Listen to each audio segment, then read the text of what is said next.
Assalamualaikum warahmatullahi wabarakatuh.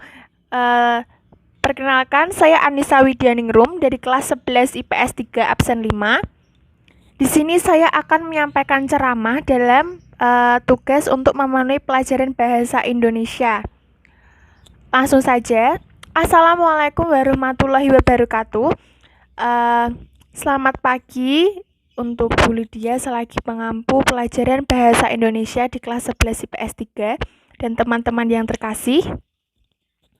Marilah kita ucapkan puji dan syukur kepada Allah Subhanahu wa taala yang telah memberikan karunia dan rahmatnya, memberikan hari yang baik dan juga memberikan saya kesempatan pada hari ini untuk bisa berceramah mengenai materi yang akan saya bawakan.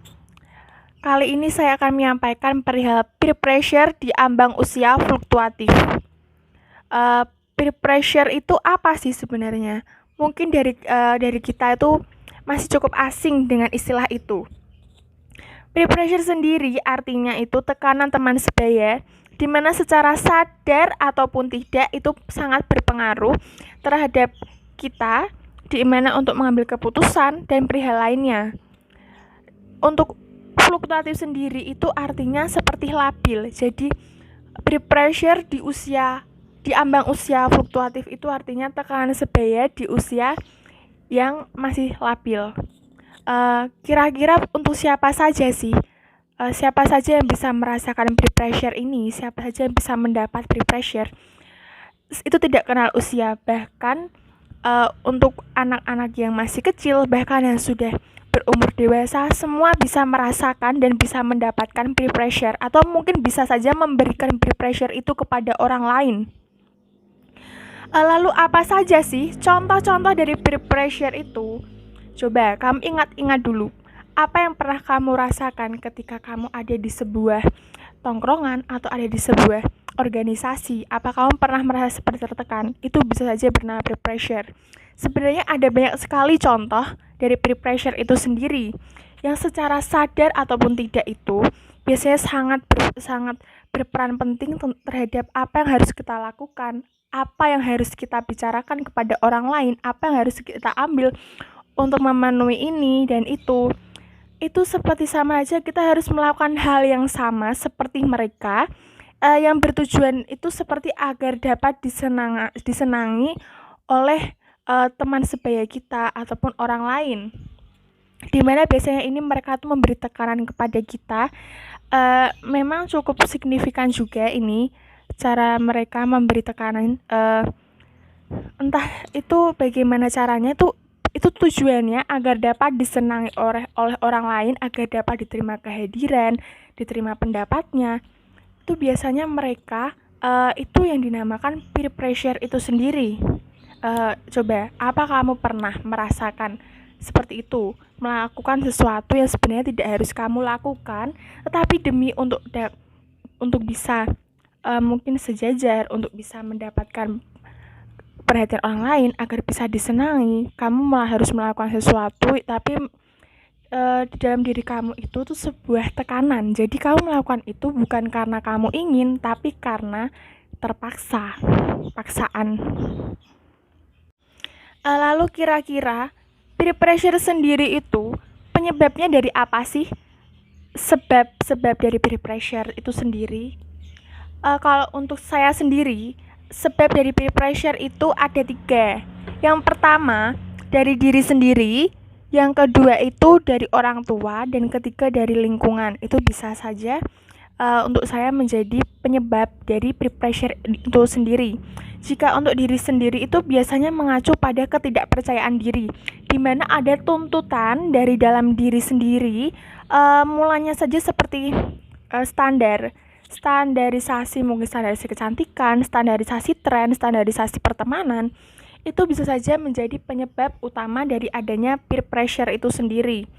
Seperti contohnya saja, sebab dari diri sendiri, apa yang kita lihat kepada orang lain itu seperti di media sosial, itu membuat kita seperti harus melakukan hal yang sama seperti mereka. Dengan cara apa?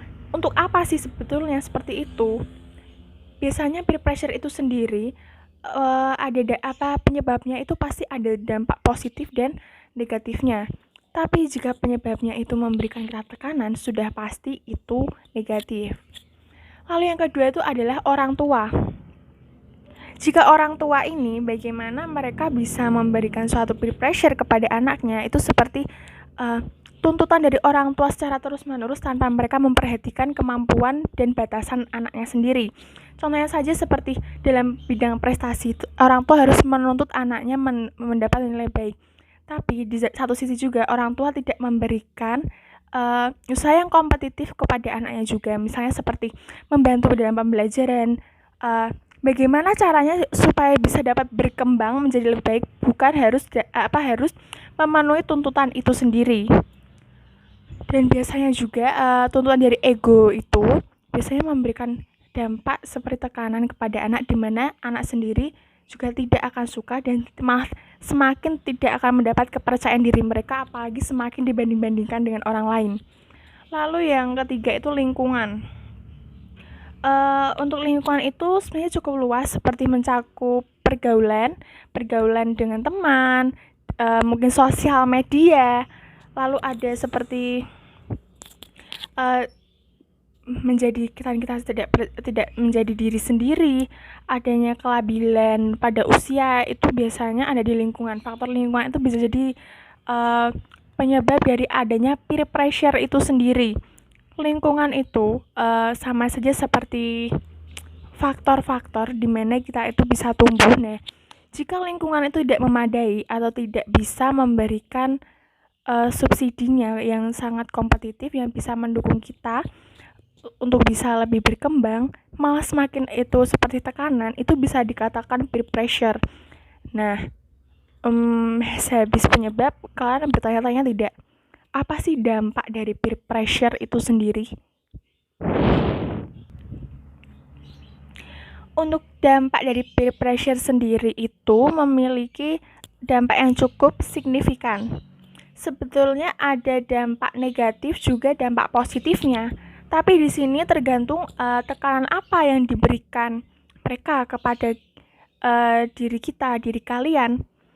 Mungkin dampak itu bisa terasa mungkin dalam jangka waktu yang tidak sebentar, mungkin dalam jangka waktu yang lama mungkin baru bisa terasa. Peer pressure sendiri itu biasanya berdampak bagi mental seseorang, di mana biasanya dari mental itu sendiri terbentuk suatu ketidakpercayaan diri karena ditekan terus, selalu kepercayaan dirinya mungkin bisa hilang, merasa tidak percaya kepada dirinya sendiri, merasa harus bergantung kepada orang lain, padahal itu sama sekali tidak perlu. Untuk apa? Padahal sisi diri kita itu pasti memiliki hal-hal yang tidak dimiliki orang lain, memiliki sisi positif dan memiliki suatu kelebihan yang mungkin orang lain tidak dimiliki. Tak sedikit pula itu dampak dari peer pressure itu mengacu pada self-harming. Self-harming itu biasanya adalah menyakiti dirinya sendiri, sehingga merasa dia itu tidak berharga. Padahal peer pressure itu bisa saja mendatangkan suatu dampak positif, tergantung siapa yang bisa mengolah dan apa peer pressure itu dalam bentuk apa. Semua tergantung sebenarnya dari pribadi masing-masing. Banyak pula juga membuang-buang waktu, itu dampak dari peer pressure. Kenapa? Karena banyak hal produktif yang disia-siakan karena justru waktunya itu digunakan untuk hal-hal yang tidak penting, dimana kita malah sibuk harus mengurusi bagaimana cara agar bisa disenangi ini, bagaimana agar bisa masuk ke dalam kelompok ini. Kita hanya sibuk bagaimana orang-orang memperhatikan apa yang harus kita lakukan terhadap mereka, padahal tidak penting. Apa yang harus kita berikan kepada mereka itulah diri kita sendiri. Bukan berarti seperti paksaan-paksaan seperti itu sebenarnya tidak penting lagi. Karena itu biasanya dalam bertindak atau mengambil keputusan biasanya tidak bisa pasti. Tapi di sini dampak yang bisa kita rasakan itu harus bisa dibedakan antara tekanan dan pengaruh. Jika tekanan itu lebih mengutamakan seperti dipaksakan, jika untuk pengaruh itu seperti persuasi, membujuk. Jadi jika kita mendapat tekanan dari orang lain, maka kita harus melakukan seperti yang seperti itu. Tapi jika mendapat pengaruh, ini pengaruhnya bisa positif, bisa negatif. Semua bisa negatif, bisa positif. Berarti untuk pengaruhnya itu sendiri itu seperti bersifat membujuk. Jadi bedakan antara peer pressure dengan pengaruh teman, itu berbeda, tidak sama. Lalu bagaimana cara kita mengatasi adanya peer pressure itu sendiri? Atau mungkin bagaimana untuk keluar dari zona di mana kita itu sudah masuk ke dalam peer pressure itu sendiri? Yang pertama, cara mengatasinya itu dimulai dari diri kita sendiri dulu. Dari diri kita sendiri itu biasanya peer pressure bisa muncul. Karena jika kita tidak berpikir bahwa kita itu hal-hal yang seperti ini tidak akan terjadi. Jadi yang pertama itu kita harus bisa memupuk percaya diri dulu dalam diri kita, dimana kita harus bisa percaya kepada diri sendiri dan harus lebih bersyukur dan tidak membandingkan diri sendiri dengan orang lain, karena tentu saja diri sendiri dengan orang lain itu berbeda, tidak akan pernah sama. Malah sebaiknya kita harus menambah ilmu pengetahuan ataupun meningkatkan kualitas diri. Jika kamu merasa diri kamu kurang, berarti itu kita sudah waktunya harus meningkatkan kualitas diri, bukan malah semakin menyerah dan semakin membanding-bandingkan dengan orang lain. Habis itu juga kita bisa memperbanyak relasi dengan orang lain. Relasi untuk bersosialisasi. Sosialisasi itu menurut saya itu penting sekali, karena sosialisasi itu mengajarkan bagaimana cara kita menghargai orang lain, bagaimana kita menerima pendapat orang lain bahkan menolaknya, bagaimana cara kita harus mengungkapkan pendapat bergantian dan lain-lain. Di sini kita akan semakin mengenal banyak sifat orang yang berbeda-beda, di mana kita harus bisa saling menghargai, bisa saling menerima. Jika dalam berorganisasi saja kita biasanya lebih gampang sakit hati, gampang terpengaruh dengan hal-hal yang tidak baik, apakah organisasi itu bisa berjalan dengan lancar? Bagaimana? Apa bisa berjalan dengan lancar jika anggotanya saja tidak bisa menyesuaikan diri? Pasti tidak. Dan untuk itu makanya, apalagi dalam pergaulan, jangan takut untuk menolak ataupun menghindari hal-hal seperti paksaan yang tidak akan memberikan dampak positif untuk kita. Karena biasanya itu nanti akan terasa dampaknya tuh untuk beberapa mungkin tahun mendatang. Banyak hal-hal yang disia-siakan untuk hal-hal yang seharusnya itu masih bisa untuk kita untuk mengembangkan diri, hal yang lebih positif. Kalau menurut saya sendiri, jika kamu itu tidak bisa mendapatkan teman yang support system, yang dapat mensupport kamu, yang dapat memberikan kamu dampak positif untuk hal apapun itu, jika kamu tidak bisa melakukan itu, lebih baik keluar dari circle pertemanan yang seperti toxic friendship itu. Toxic relationship itu sendiri memang sangat berpengaruh, karena seperti yang saya bilang itu tadi, dari pertemanan itu biasanya yang paling banyak dirasakan karena masa-masa yang fluktuatif, masa labil, masa remaja terutamanya, itu biasanya mereka lebih banyak merasakan di dalam relasi pertemanan mereka, entah itu karena mungkin pertemanan, suatu relationship dengan laki perempuan, itu bisa saja menjadi dampak adanya peer pressure yang bisa kita rasakan sehari-hari. Makanya itu kita tidak perlu takut untuk keluar dari zona yang seperti memenjara. Kita harus bisa keluar dari zona itu. Kita harus merasa bebas dan tidak perlu takut tanpa ditekan siapapun. Karena peer pressure sendiri itu benar-benar dampaknya tidak bisa ditoleransi lagi. Itu kalau untuk dampak yang negatif itu benar-benar harus langsung segera diatasi. Memang tidak mudah, tapi itu mesti butuh waktu.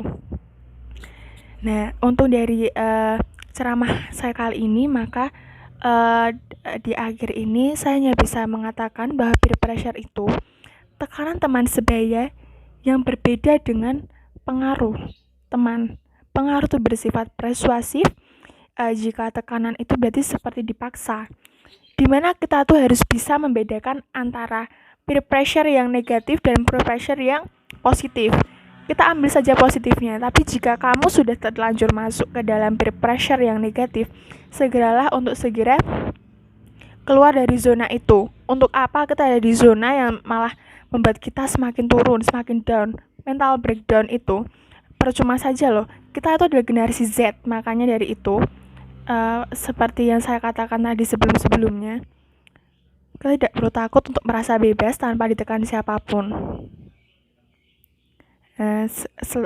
Selebih itu sekian dari ceramah saya hari ini. Jika ada salah-salah kata, perilaku, dan tindakan yang saya ucapkan, saya mohon maaf. Kalau begitu, terima kasih karena sudah mendengarkan dan melihat ceramah saya kali ini. Wassalamualaikum warahmatullahi wabarakatuh.